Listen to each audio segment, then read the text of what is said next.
Loose lips sink ships.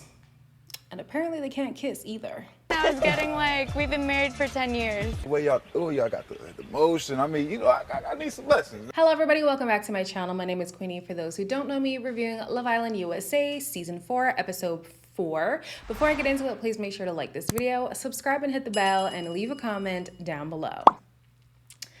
Oh, Jesse. We have to wait to get to Jesse, but Jesse. This is Love Island. All you have to do is kiss people and talk to people. You really think the story wasn't gonna get around? Let's hold off. Let's hold off, okay?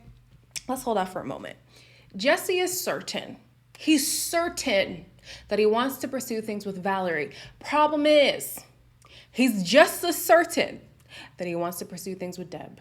Would you actually rather be coupled up with her? I wouldn't necessarily say that. Physically, I'm like entirely attracted to you. Yes, I want to be coupled up with you, honestly. That, I barely even know her. So you kind of just want to get to know her more. Yeah, I gotta get to know her. This is the most I've talked about my feelings in like my whole life. The thing that confuses me is I don't think it would have been an issue if he was just open with both of them. I think he was more open with Deb in that he would bring up Valerie and saying that, he wants to leave that door open a little bit. Like he's giving her hope, but then also saying like there is this other factor that's kind of in the way. Whereas when he's talking with Valerie, it's completely, all I see is you. It's only you. It was only ever gonna be you. He's lying. Jesse, you're a liar. You're lying. And you don't even have to in Love Island. Just be honest with the fact, like she came in, you were coupled with somebody else. Of course, that attraction doesn't just disappear overnight. Come on. So anyways, Zeta, our queen, takes it upon herself to pull Deb aside and is like, hey, just wanted to let you know. Now, I don't know if this is calculated or not, but I love it regardless.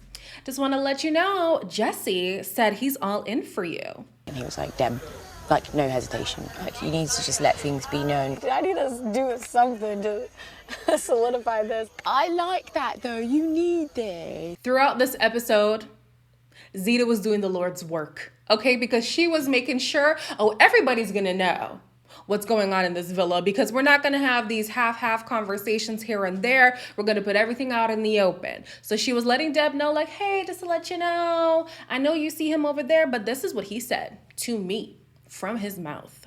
Taking a pause on them, we see, I keep forgetting this guy's name, Isaiah. Isaiah and Sydney talk in the treehouse, and she's apologizing for being a hothead. But guys, when did that happen? Because I definitely know that it definitely didn't happen, because I'm definitely waiting to see where she definitely was a hothead.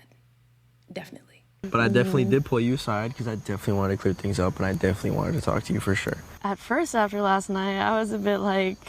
like, fuck you, right? Right. No, but that's just how I am because I'm hot-headed.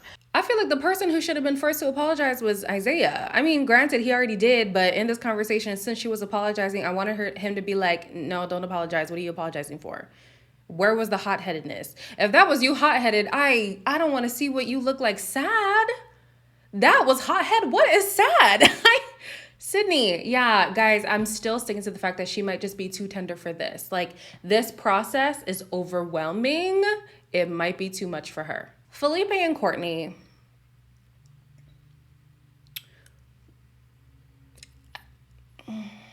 I kind of like how there's like the sexual tension between us. Like, I like that. My hands are cold, yeah.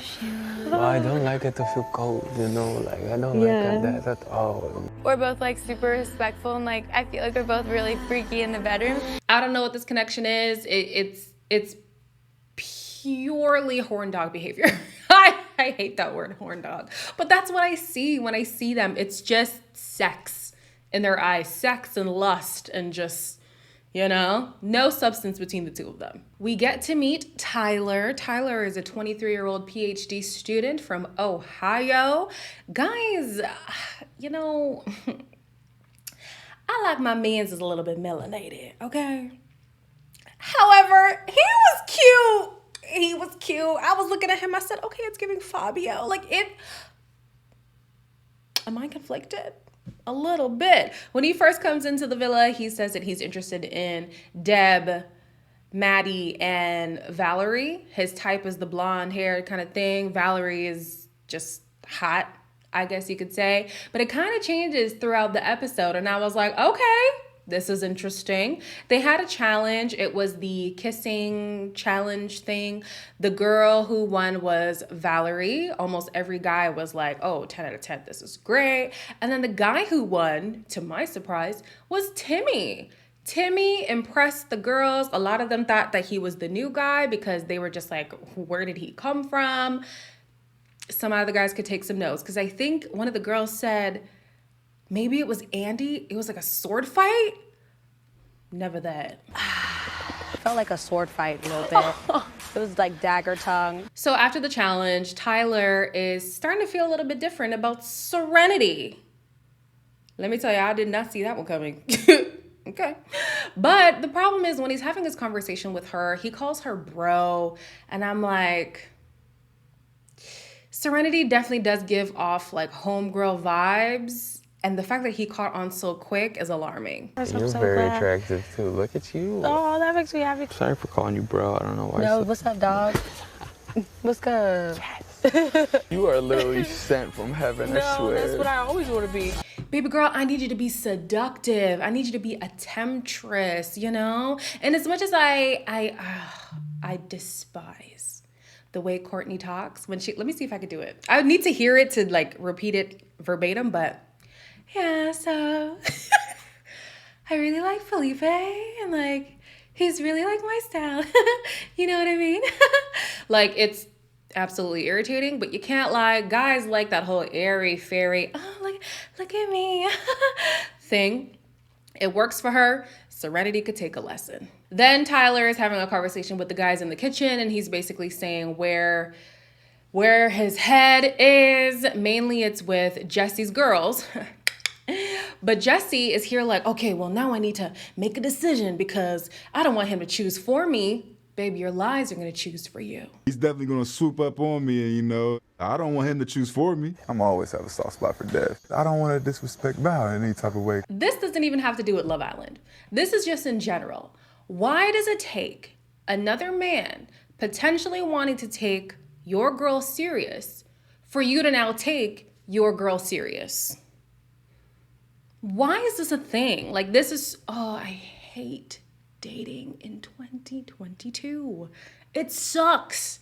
It is the pits of hell. You don't want to be there. Like it just, whatever. Anyways, Tyler's presence clearly has Jesse on edge. Thank God, at least he's going to make some kind of movement. But I still think he would have lied if the events didn't happen the way that they did. So before he got caught in his little lie, Deb and Valerie have a conversation. And they're trying to see where both of them stand with Jesse. And they realize they've both been lied to. Zeta was telling me that like he ranks me like as his number one. And so I just want to like, He told me he ranked me as his number one. If he's telling you the same thing he's telling me, it's like, okay, well, how do we know which was true? Men can lie. Men can lie. Oh, God. Men can lie. Lord have mercy. Nah, like, I don't know why he thought his sauce was so good that the girls were just never gonna come together and talk about their situation. Like, the same way that you guys have your little side conversations as guys, the girls are gonna do the same thing. And especially girls, like, sometimes, not all the time, we like to have this courtesy thing of, hey, just want to let you know, like, I'm feeling this person too. I just want to make sure that I'm not stepping on toes, because if it's a no-go, I'm not even going to try, you know? So, Jesse, come on. Then you have Zeta, who pulls Deb aside, and she's like, yeah, I think that he needs to be confronted. It's no excuse. Jesse does need to be called out. Come on, Zeta, you better produce the show. You better be an executive producer. I love it, absolutely. But before Deb even has an opportunity to confront Jesse about it, Valerie, she's good, you know? Valerie is like, let's go to the treehouse. Talk at the treehouse. She's all smiles. He's all smiles. And she lets him talk so that she can see him say the lie to her face. You said, yeah, I have a strong connection with Deb, but like, I would pick you. You told me that. If I let you on, I am truly sorry. I don't mean to do that at all. So now you're saying you're a couple with her. I am. All right, so that's all I need to know. Bye, Jesse. Don't you come back no more. I'm over it. I fully believe he wouldn't have said anything if he wasn't caught. He would not have said anything if he wasn't caught. And if Tyler didn't come, who knows how long it would have taken for things to really, you know, get to this point. Oh my, Jesse. Oh, I told y'all he was an F-boy, those tattoos. And I want to clarify, it's not the fact that he has tattoos, but nobody with Jesus Christ on their chest is actually wholesome. Not no damn buddy. And if you know somebody, send them to me because they are a unicorn. Okay, so Jesse. We already knew. We saw it coming. Anyways, like, comment, share, and subscribe. Next video will be on Monday because it's coming up Sunday. Guys, I can't stay up this late. Honestly, it's not for me. Okay? So I'll see you guys in the next one.